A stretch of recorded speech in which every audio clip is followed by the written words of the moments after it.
사랑하는 성도님 여러분, 밤이 깊을수록 우린 더욱더 외로움을 느끼게 됩니다. 검사 결과를 기다리는 초조한 밤이 있습니다.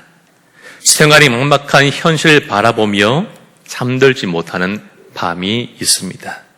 관계의 상처와 실패의 기억 때문에 뒤척이는 밤이 우리에게 있습니다. 우리에게는 그런 밤이 있습니다. 그리고 언젠가 우리에게도 그러한 밤이 찾아오게 될 것입니다. 그런 밤에 우린 잠을 뒤척이다가 이런 생각에 잠겨서 밤을 지새우곤 합니다. 하나님이 정말로 살아 계시는가? 하나님 나를 정말 사랑하실까? 그 하나님이 정말 선한 분인가? 라는 질문들입니다.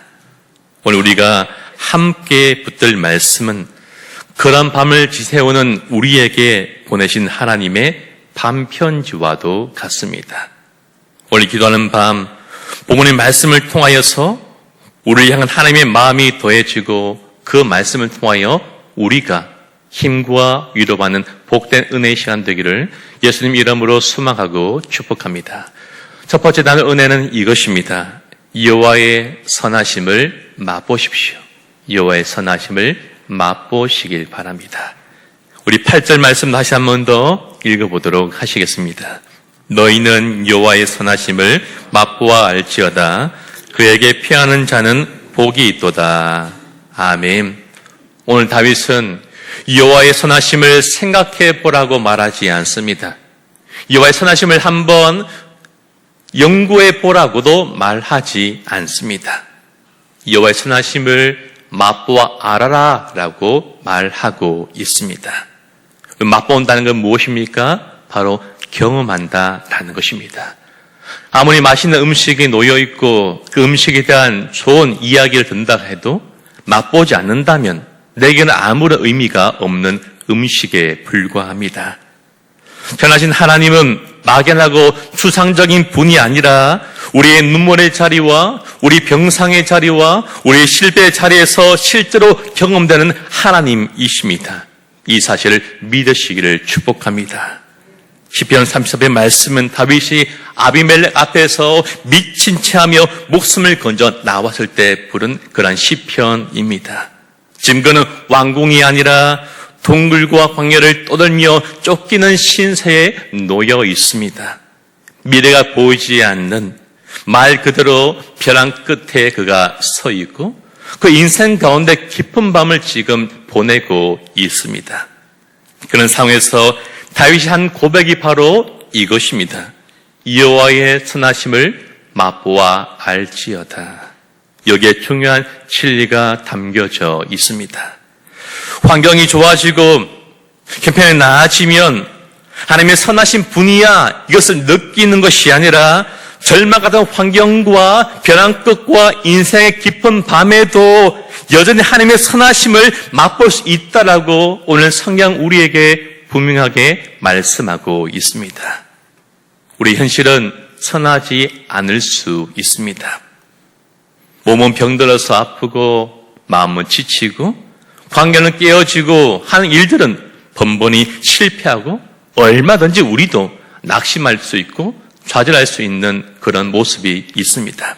그러나 그런 현실 가운데서도 하나님이 여전히 선하시고 우리에게 선하게 일하고 계십니다. 다윗은 선하심을 맛보는 사람을 이렇게 정의하고 있습니다. 그에게 피하는 자는 복이 있도다라고 말합니다.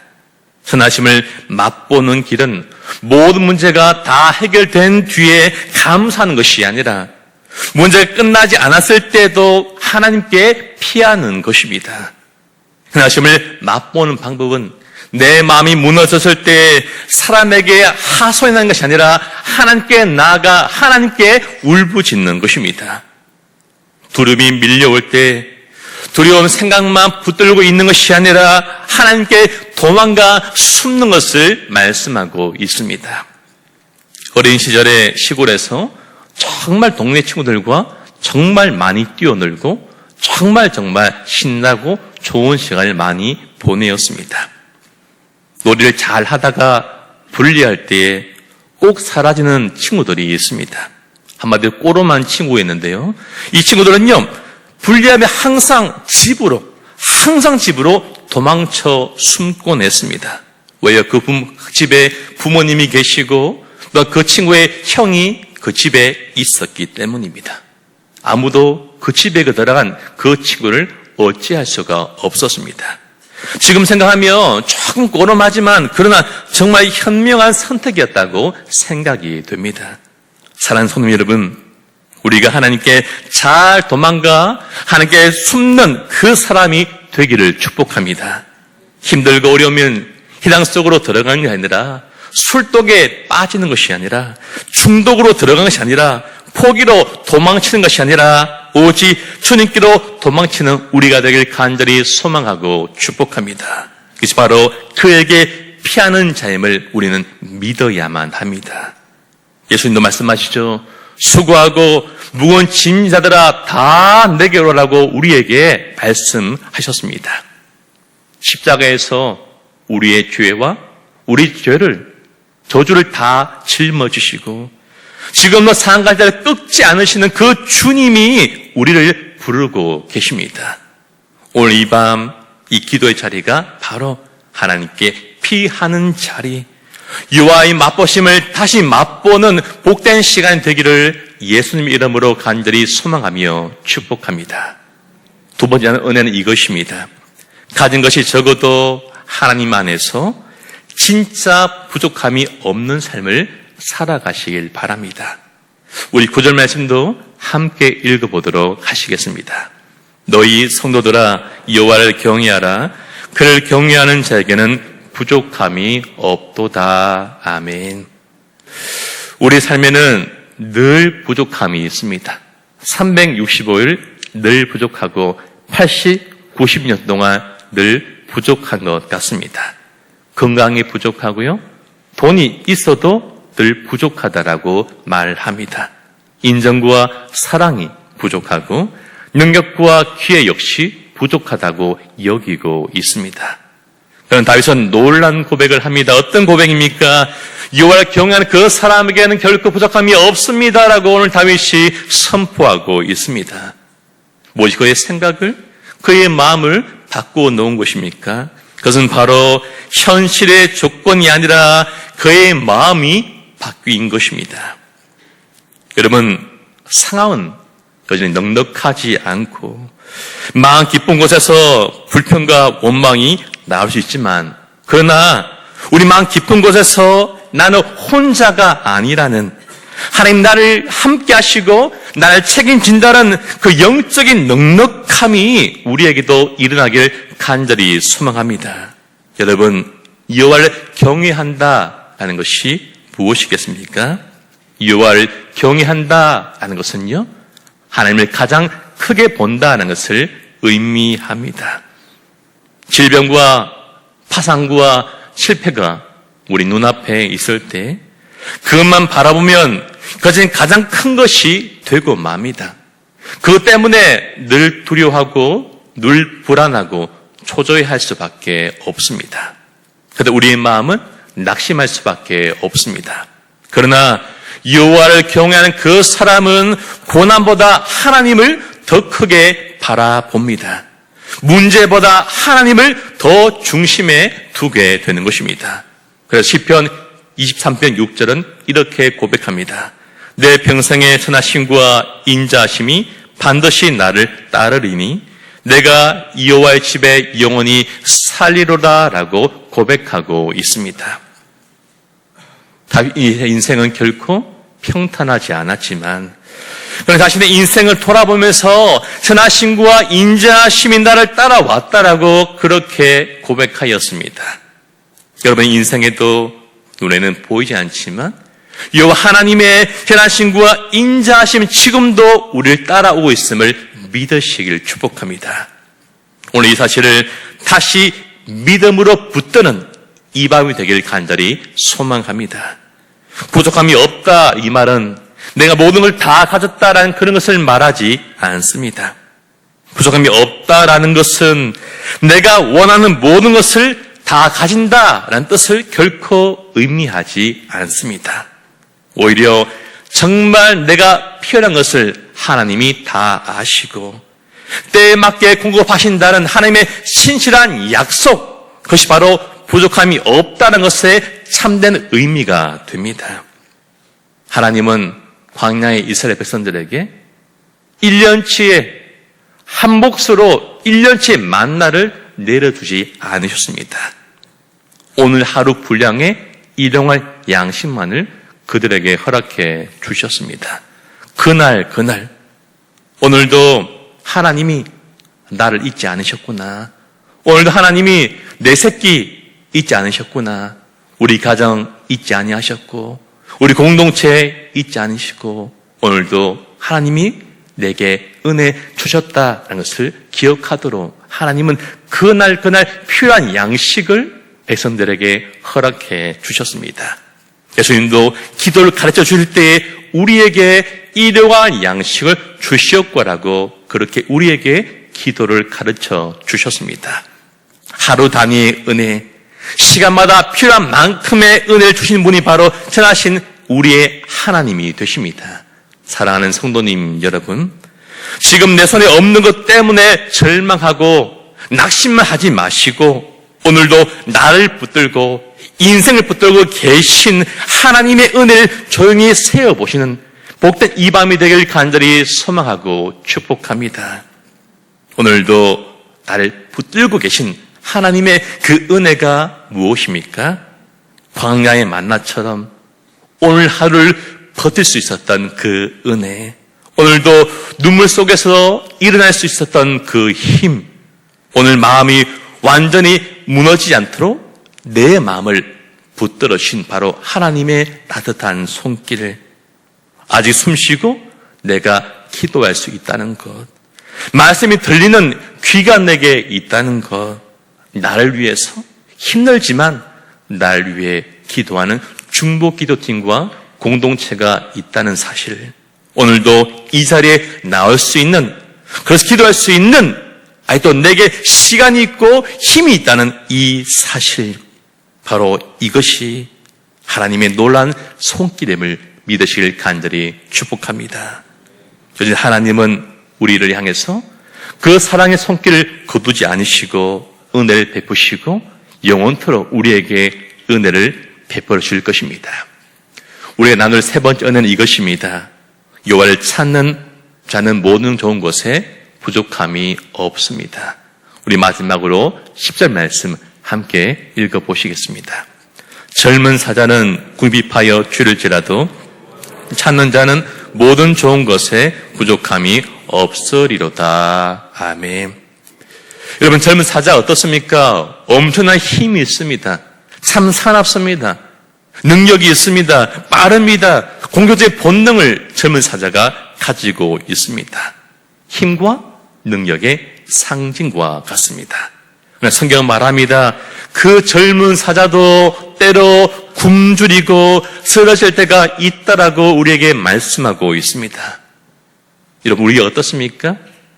내게 있는 능력과 건강과 젊음과 재정과 인맥들, 젊은 사람처럼 내가 의지했던 것들이 한순간에 무뎌진 순간이 우리에게도 찾아오게 될 것입니다. 그러나 여호와를 찾는 사람은 이와 다릅니다. 눈에 보이는 조건은 약할지라도 내 안에 계신 하나님 때문에 다시 믿음으로 그 사람은 언제든지 일어날 수 있게 됩니다. 여호와를 찾는 자는 모든 좋은 것에 결코 부족함이 없습니다. 여러분, 모든 좋은 것의 기준은 내게 있는 것이 아니라 바로 하나님께 있습니다. 여러분, 내가 보기에 좋은 것이 아니라 하나님이 보시기에 좋은 그것을 말씀하고 있는 것이죠. 우린 때로 몸에 좋지 않은 것을 참 좋아하는 경우가 많습니다. 많은 사람들은 술과 담배에 빠져 삽니다. 자신의 의지대로 그것을 끊지 못하고 점점 건강과 영혼이 악화되어 갑니다. 술과 담배가 아닐지라도 몸에 좋지 않은 음식이 얼마나 맛있는지 우리 모두는 너무나 잘 알고 계실 것입니다. 라면과 빵과 치킨과 과자와 밀가루 음식과 기름이 많은 음식들이 얼마나 맛있는지 모릅니다. 그러나 이 모든 것들이 우리의 몸을 병들게 만듭니다. 우리 영혼도 동일하다라고 생각됩니다.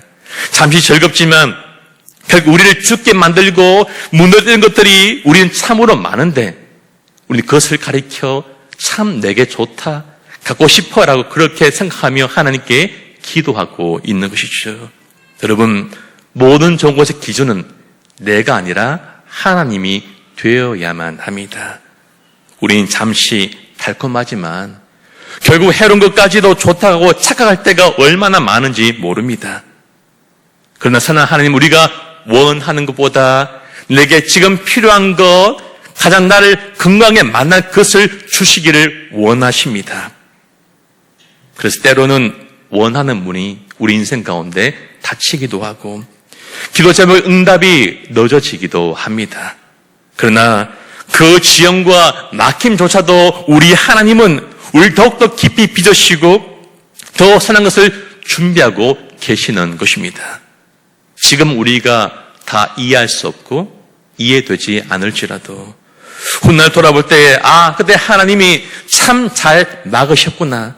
내가 가는 길 주님이 참 잘 막으셨고 그때 실패를 참 잘했고 시험에 잘 떨어졌고 취업에 잘 실패했고 그때 몸이 아픈 것이 참 좋았던 것을 반드시 알게 될 날이 우리에게도 찾아오게 될 것입니다. 그러나 그 사실을 내일 훗날에 고백하는 것이 아니라 그것을 우리가 경험하지 못했고 아직 보지 못했을지라도 오늘 믿음으로 고백하는 것이 참된 여호와를 찾는 자의 믿음인 줄로 믿습니다. 우리 선한 하나님은요, 우리 원한다고 우리에게 다 주는 분이 결코 아닙니다. 정말 좋은 분이시고 정말 선한 분이기 때문에 우리에게 가장 필요하고 가장 좋은 것만 주신 분임을 믿으시기를 축복합니다. 예가 3장 25절은 이렇게 말씀합니다. 기다리는 자들에게나 구하는 영혼들에게 여호와는 선하시도다라고 말씀하고 있습니다. 기다림의 시간과 기도하는 시간 속에서 하나님 여전히 선하게 일하고 계십니다. 이 사실을 믿으시기를 축복합니다. 여호와를 찾는 자 어떤 사람입니까? 그 사람은 바로 기도하는 사람입니다. 해답을 찾기 전에 먼저 하나님을 찾는 사람, 바로 기도하는 사람입니다. 아브라함은 늘 기도하며 살아갔고 요셉은 감옥 속에도 하나님께 기도함으로 나갔고 다니엘은 사자굴 앞에서도 늘 기도하는 삶을 선택하였습니다. 그들의 인생은 짧게 본다면 실패의 연속처럼 그렇게 보이지만 우리가 하나님의 손길이 그들 붙들고 있음을 우리는 누구보다 참 잘 알고 있습니다. 예수님은요, 하나님께 내 원대로 마옵시고 아버지의 원대로 하옵소서라고 고백하였습니다. 그 순종과 시를 통하여서 온 세상을 향한 하나님의 놀라운 선한 계획이 마침내 이루어지게 되었습니다. 오늘 우리들의 삶에도 지금 도저히 이해할 수 없는 십자가 길이 있을 거라도 그러나 하나님의 부활의 아침이 우리를 기다리고 있음을 믿으시기를 소망합니다. 오늘 이 말씀은 고난이 없는 삶을 우리에게 결코 약속하지 않습니다. 그러나 그 고난 속에도 우리를 버리지 않으시는 그런 하나님의 마음을 우리에게 약속하고 있습니다. 여호와를 찾는 자는 모든 좋은 것에 부족함이 없으리로다라고 우리에게 약속하고 있습니다. 하나님의 선하심을 믿고 이 겨울을, 이 병상을, 이 깊은 밤을 믿음으로 나아가는 우리가 되기를 간절히 소망합니다. 말씀을 맺겠습니다. 사랑하는 성도님 여러분, 오늘 말씀을 통해 하나님은 우리에게 하나님의 마음을 담은 반편지를 쓰고 계십니다. 너는 여호와의 선하심을 맛보아 알지어다. 너는 우연한 인생이 아니다. 너는 내가 사랑하는 자이고 내가 지키는 자이며 내가 끝까지 책임질 자다. 젊은 사자도 굶주리지만 나를 찾는 너에게 내가 정말 좋은 것을 반드시 채워줄 것이다. 그러니 이 밤에도 나에게 피하여 나오렴이라고 우리에게 말씀하고 계십니다. 우리 눈에는 여전히 해결되지 않은 수많은 문제가 참 많겠지만 십자가를 바라볼 때 우리는 하나님이 얼마나 사랑하는 분인지를 우리는 정말 확실하게 깨닫게 될 것입니다. 가장 선한 아들 예수님을 내어주신 우리 하나님 아버지, 그분이 바로 우리의 하나님이십니다. 죄인을 의인으로 삼으신 하나님, 실패를 통해 겸손을 가르치시고 눈물을 통해 우리의 마음을 아름답게 빚어나가신 하나님, 바로 그분이 우리의 아버지가 되십니다. 이 선한 하나님께 우리의 소망을 두고 눈물과 불안 내를 주께 맡기며 이 기쁜 밤을 믿음으로 잘 견디고 승리하는 저와 우리 모두가 다 될 수 있기를 우리를 사랑하시는 예수님 이름으로 간절히 소망하고 축복합니다.